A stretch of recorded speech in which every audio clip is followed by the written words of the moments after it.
Hello guys, today I am starting a new series called Computer Craft. So what we're going to do in Computer Craft is make computer craft programs. And I'm not going to actually record me making them because that would be very long, but I'm going to record the actual program. I'm going to record how it works and stuff. So first program we have today is Pathfinder. Let me clear the screen here.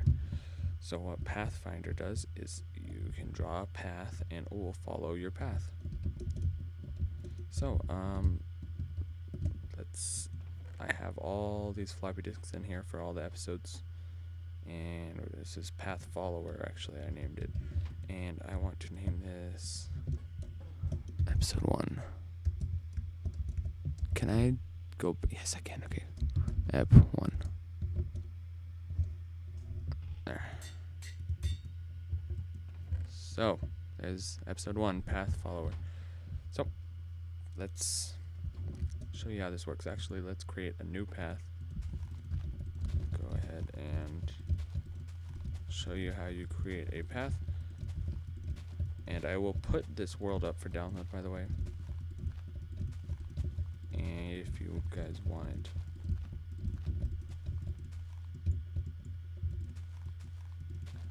Okay, so you're going to need blue and red wool to create a path. Now the green wool, you don't need green wool, I just liked putting that to show where it starts. So we're just gonna create a little path. Let's actually have the path lead back to right here. So the red wool is where it's gonna stop. If you don't have red wool, the computer will just say unfinished path, and it will stop. I'll show you where it will stop. It's a pretty long path.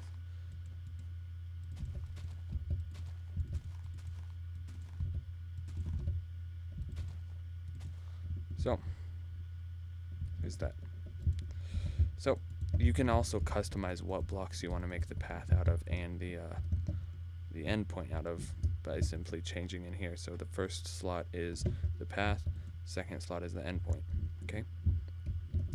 So let's do this. So if we type in path, it's going to start finding its way on the path. And by the way, if the way I actually did this, if I didn't put a red block, it would end on the red block, but say I put the red block over here or over here, it would always end over here if there's not a red block. So it'll go straight and it'll end up going to the right of the path. And yeah. So let's see.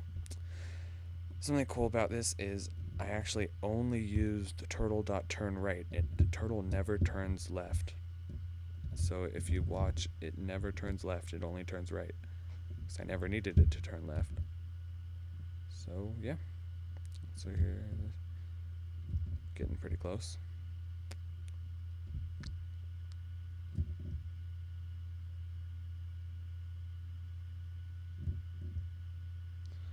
Don't get in its way, because that will mess it up if you try this.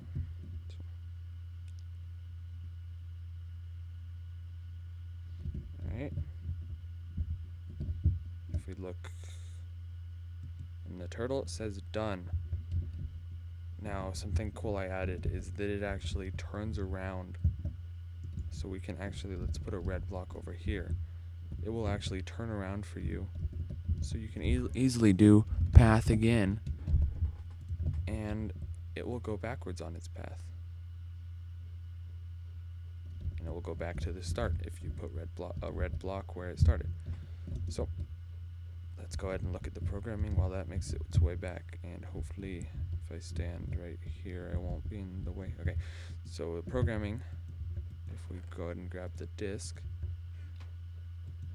path follower, and we edit disk/path. Here's the code. So it's almost done. Let's watch this thing, because I love this thing, it's so cool. Yeah. Sorry if you hear hammering, that's my stepdad doing something in the garage or something, I don't know. So Almost there. Almost there. Ah.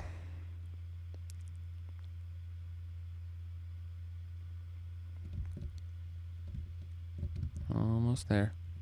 One thing is you cannot have a thing like this for the path, because that, when it gets up to this point, it will actually come up here, turn around, come over here, and think this is the path, so keep going, and it will just basically create a big loop. So you cannot have that because of the way it works. I don't know if there's a way to get it to work doing that, but I don't know.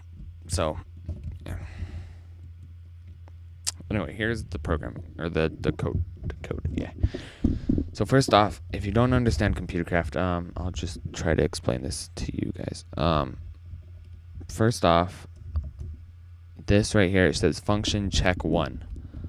This basically is creating a new function, and a function is whenever they type exactly this check 1 with the parentheses, it will run whatever is in here, whatever is between this end and this function line. So whenever they type check 1, it will first off turtle.select 1, turtle.select 1, which will select inventory slot 1. Then it needs to compare whatever selected inventory, so compare down. So it will compare whatever is in its inventory to the block below it, and if the turtle.compare down, so if that is true, so if inventory slot 1 is the same as the block below it, it will then return true. If it's not, then it will return false.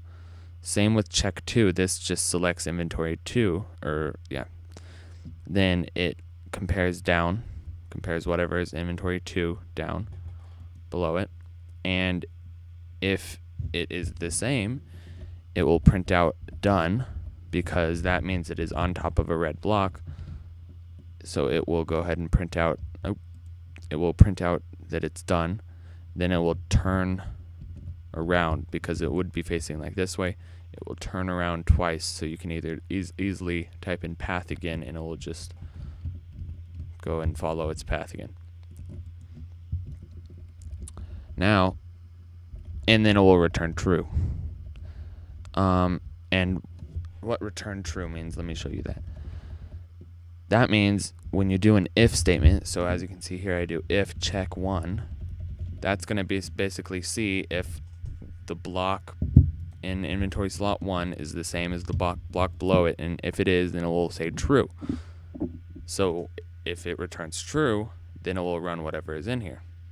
If it's false, it will go on to the next else. So here, as you can see, it says if check 1, so if the block below it is equal to the inventory slot 1, it will move forward 1. Okay? If check 2, then break. That means here, when we do a while true, this is just a continuous loop until something breaks it, like this, break.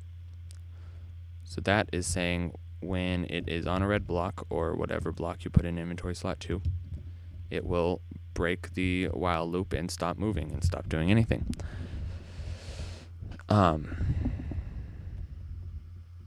Now,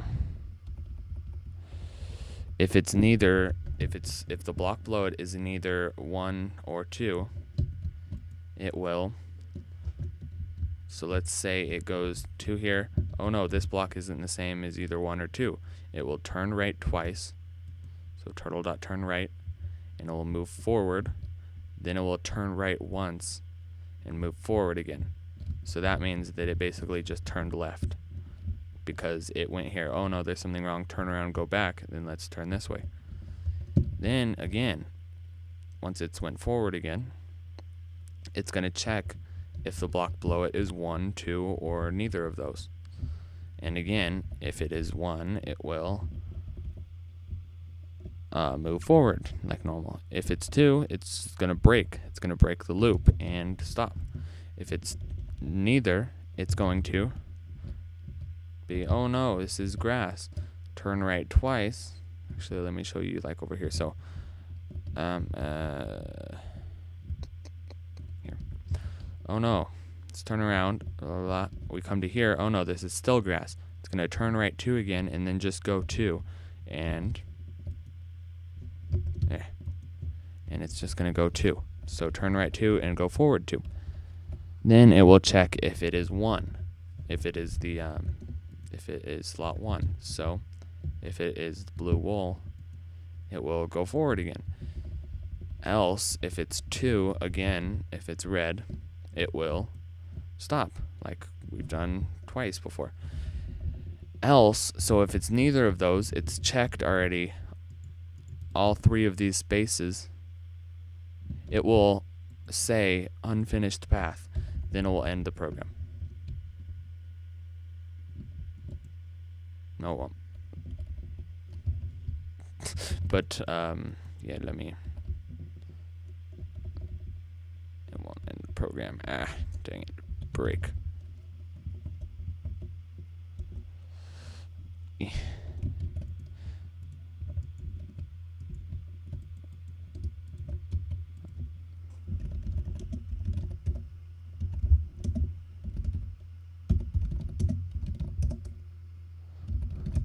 Alright, now it will end the program when it comes to a spot like this where there is no path to go and there is no red. So it will just say unfinished path and end the program.